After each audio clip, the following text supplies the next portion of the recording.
Touch your hand to the screen right now, and we shall cure it. Welcome to Watch Mojo, and today we're counting down our picks for the best takedowns from John Oliver, England's greatest comedian and least impressive Zazu. I'm asking America to make Donald Trump again. Number 10, Dr. Oz and dietary supplements. One of John Oliver's earliest takedowns involved one of America's most famous wizards. Now I've got the #1 miracle in a bottle to burn your fat. Lightning in a bottle. It's a miracle flower to fight fat. Miracle flowers? Are you a doctor or an Old West traveling salesman? Dr. Oz is well known for promoting various dietary and nutritional supplements with eye-catching phrases like miracle in a bottle and magic weight loss cure. Name me one case where a man named Oz claimed mystical powers and led people horribly astray. Name me one case. You can't do it. The episode highlights both Oz's success and hypocrisy, given his 2014 admission to Congress that the pills are not likely to be fully effective without diet and exercise. Oliver also addresses the lack of dietary supplement industry regulation that allowed Oz to legally promote these products. The FTC is supposed to regulate the marketing of supplements, but by their own admission, they give great deference to the FDA on whether a company's health claim can be supported. The problem with that is the FDA has little authority to investigate the contents of supplements until people are already getting sick from them. One attempt at a regulation in the early 90s failed due to intense lobbying, public outcry, and a Mel Gibson PSA. Number 9, Miss America pageant. It's one of America's classic intuitions, where young women in bikinis and evening gowns are asked questions normally reserved for presidential debates. The U.S. policy is to leave no soldier behind.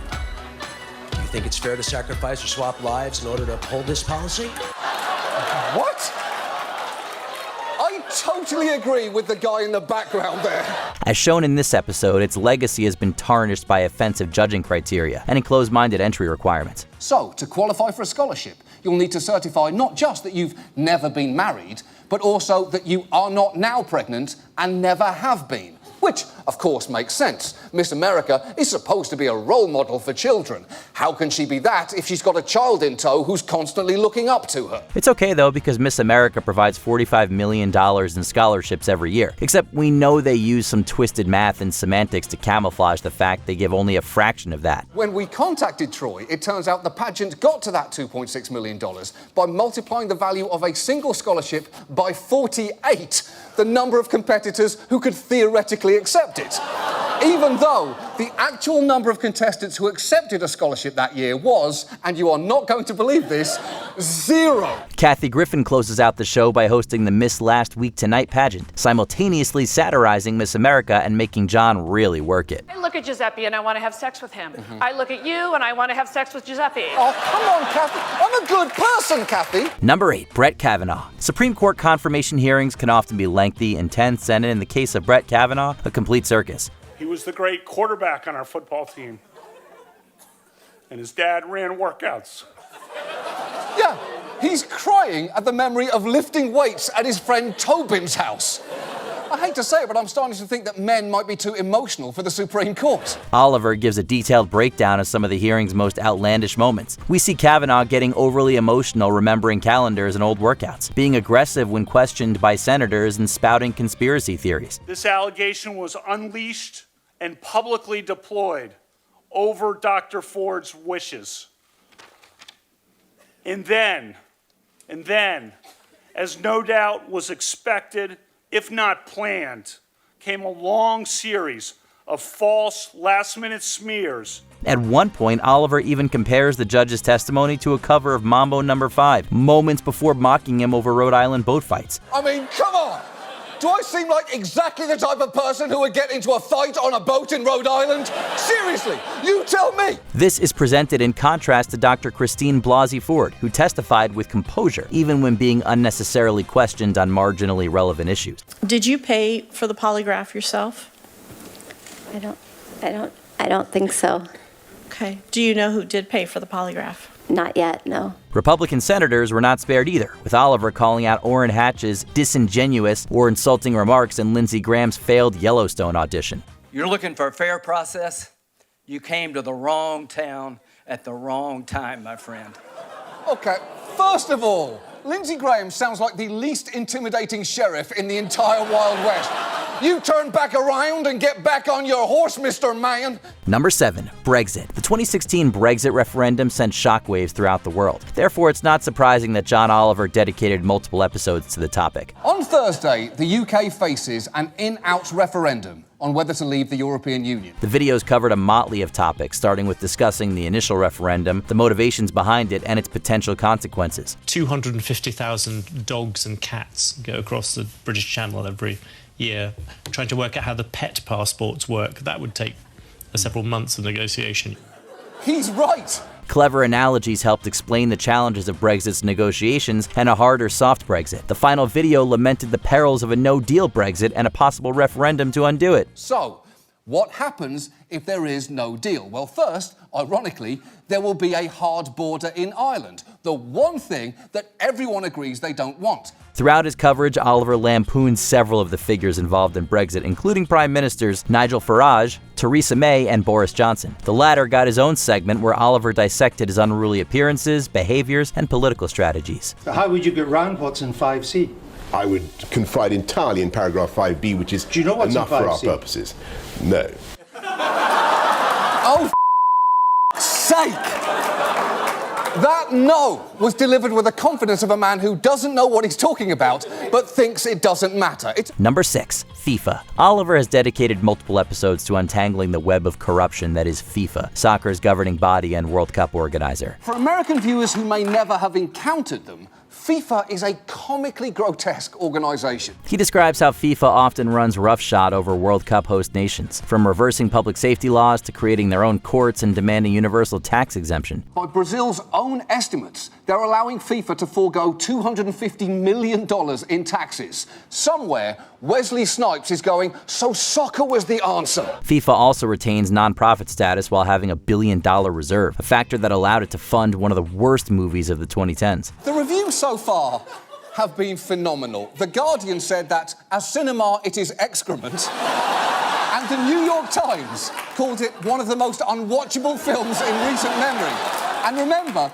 this is the same week the Entourage movie came out. The second episode delved into the aftermath of the investigation in 2015 sting operation targeting multiple FIFA executives. Oliver also heavily lambasted FIFA's decision to award the 2022 World Cup to Qatar, citing its scorching summer heat, lack of initial infrastructure, and abuse of migrant workers and minorities. It was very hot in Qatar.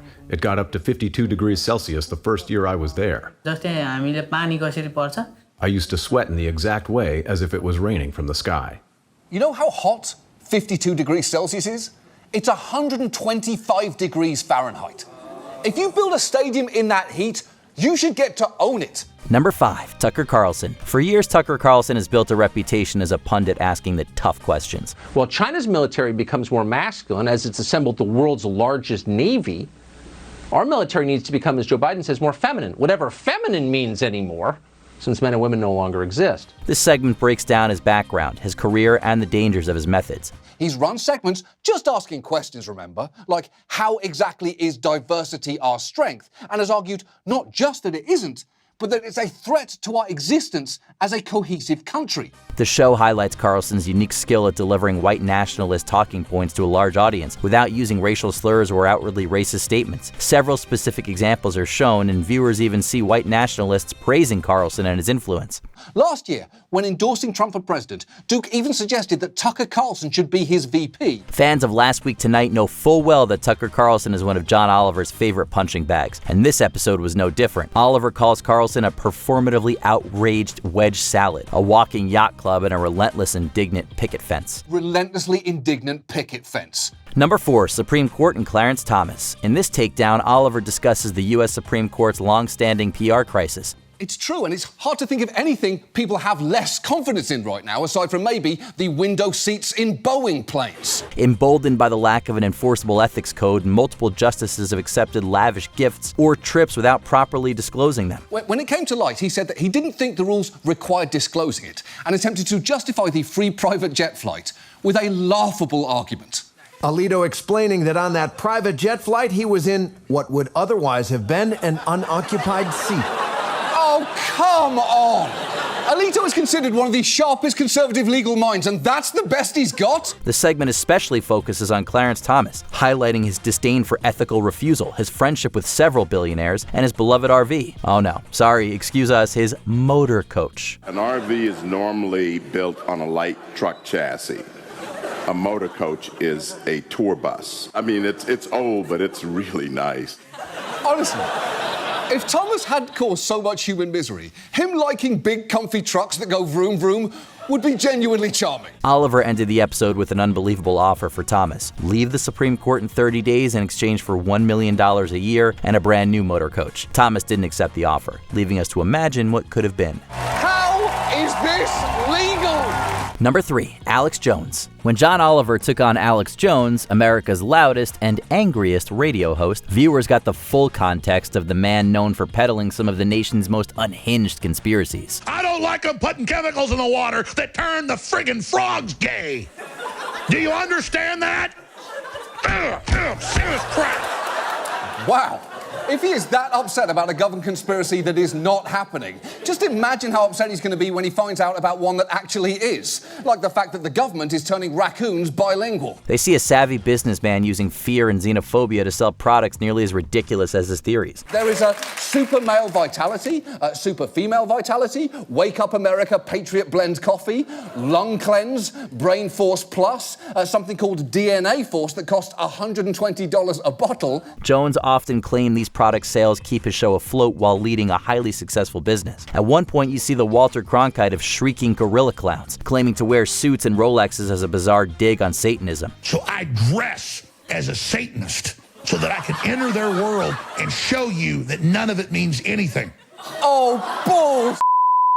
A medical expert with overly exaggerated credentials also makes an appearance. Oliver ends the segment parodying Jones' products and sales tactics, though we would be hard-pressed distinguishing the parody from reality. Just for the record, you did go to MIT, right? Well, I've definitely physically been there.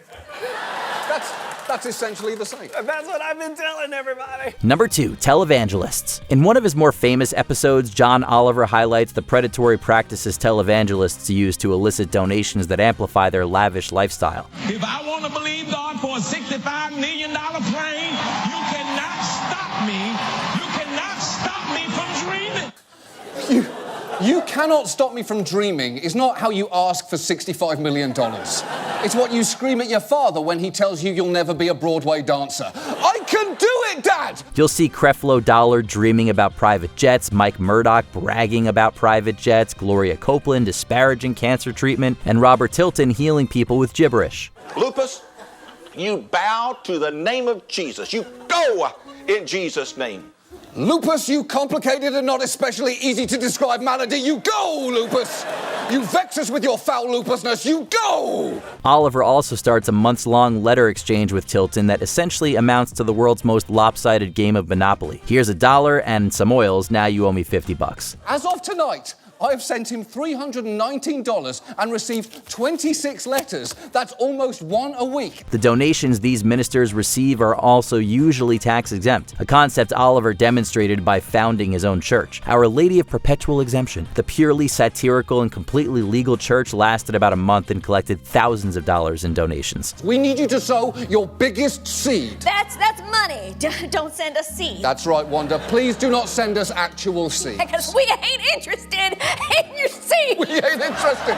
We ain't interested. Before we unveil our top pick, here are a few honorable mentions. Ron DeSantis, the life and deeds of Florida's notorious governor. You're going to ask how many questions? You get 3? They only got 1 question. Why do you get 3? With all due respect, Governor, I'm just asking if I could finish my question. You didn't. You finished the question. No, she didn't. Tobacco, a spotlight on the tobacco industry's shameless international practice. Philip Morris International, a company with annual net revenues of $80 billion, basically threatened to sue Togo, whose entire GDP is $4.3 billion. And when your GDP is only a couple of billion more than the box office of Avatar, a protracted legal case is not really what you need. McKinsey, Oliver puts the consulting firm, its practices, and its client list on blast. That the individuals involved had experience in both pharmaceuticals and opioids. Reclaiming my time. Mr. Sternfels, they didn't have experience. They were the identical humans working for both at the same time. Exactly. And there is a big difference between having experience working for both and actively working for both at the same time. Opioids, a deep dive into the damage caused by opioids, Purdue Pharma, and the Sacklers. They would always ask, does the patient have cancer? Uh-huh. That's what we would say. So you do, you'd say yes. But I'm not saying yes, right? I would just say, Isn't that a yes? Well, that's what they did think, but I wasn't blatantly saying yes. Oh my God! Before we continue, be sure to subscribe to our channel and ring the bell to get notified about our latest videos. You have the option to be notified for occasional videos or all of them. If you're on your phone, make sure you go into your settings and switch on notifications.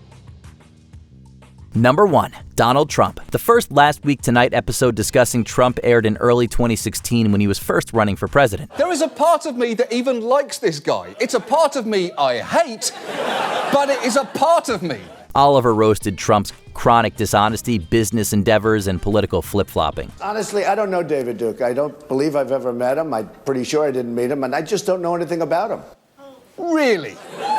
That's your best answer there, because you definitely know who he is. Partly because you called him a bigot and a racist in the past. Viewers see Trump proclaiming he knows words, has the best words, jokes mocking the size of his fingers, and Ivanka discussing their past debt. I remember once my father and I were walking down Fifth Avenue, and there was a homeless person sitting right outside of Trump Tower. And I remember my father pointing to him and saying, you know, that guy has $8 billion more than me, because he was in such extreme debt at that point, you know? The segment revealed that Trump's ancestral name was actually Drumpf, launching a hashtag to make Donald Drumpf again, and a matching website, DonaldJDrumpf.com. The term went viral and the clip garnered millions of views, becoming one of Oliver's most popular segments, though the name Drumpf was dropped from future episodes. A year later, Ivanka returned in her own video discussing her and Jared Kushner's roles in the Trump White House. If they are the reason you are sleeping at night, you should probably still be awake. Which of these takedowns did you most enjoy?